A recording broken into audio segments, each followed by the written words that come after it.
दोस्तों, आज हम बात कर रहे हैं पॉलीएंड्री या बहुपति प्रथा की।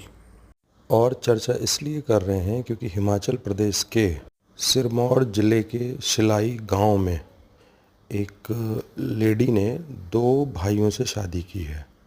इस ज़िले के कुहाट गांव में सुनीता चौहान नाम की लेडी ने प्रदीप नेगी और कपिल नेगी नाम के 2 भाइयों से शादी की है। जिस प्रथा के तहत ये शादी की गई है उसे जोड़ी दारा या जाजड़ा नाम से जाना जाता है। और ये लोग हाटी समुदाय, हाटी कम्युनिटी से आते हैं, जिसे अनुसूचित जनजाति यानी कि शेड्यूल्ड ट्राइब का दर्जा दिया गया था, केंद्र सरकार ने दिया था, लेकिन सुप्रीम कोर्ट ने इस दर्जे को होल्ड कर दिया है। यानी कि इन्हें कहा तो जाता है कि एसटी हैं, लेकिन बेनिफिट्स नहीं दिए जा रहे हैं। इनका हाटी समुदाय, हाट शब्द से बना है, जिसमें हाट मतलब बाजार से, तो शायद इन्हें हाटी इसलिए कहा गया होगा क्योंकि ये लोग बाजार में अपना सामान लाकर बेचते थे। यह समुदाय उत्तराखंड में भी जौनसार, बावर और रवाई जौनपुर इलाके में पाया जाता है। इसके अलावा यह समुदाय यानी कि हाटी समुदाय उत्तराखंड में जौनसारी एक ट्राइब है, शेड्यूल्ड ट्राइब है, उसके तहत सब कैटेगरी में डिफाइंड है।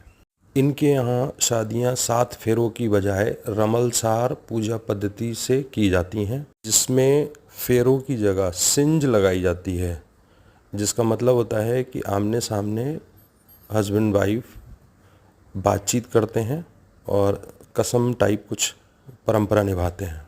मज़े की बात यह है कि इस कम्युनिटी के लोगों में जब ये शादी होती है तो लड़की बारात लेकर लड़कों के घर जाती है। हिमाचल प्रदेश में ये प्रथा वाजिब उल अर्ज नाम के एक डॉक्यूमेंट, सरकारी डॉक्यूमेंट में इसे लीगल बताया गया है।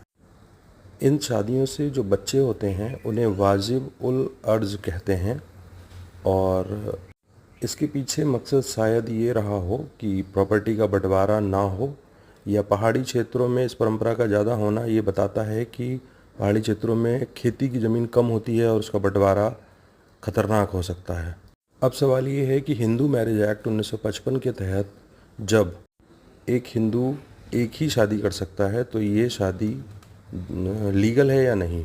तो आप लोग सभी ध्यान रखें, हिंदू मैरिज एक्ट में कस्टम्स और ट्रेडिशन जो लोकल होते हैं उनको सम्मान दिया गया है या लीगल बताया गया है, और ये हाथी प्रथा एक परंपरा ही है। इस पर सवाल शायद इसलिए भी नहीं उठ सकता क्योंकि एक साथ शादी हुई है, मना अलग अलग शादियों के लिए है। इस प्रथा की जड़ें द्रौपदी के 5 पांडवों से शादी करने की प्रथा में जुड़ी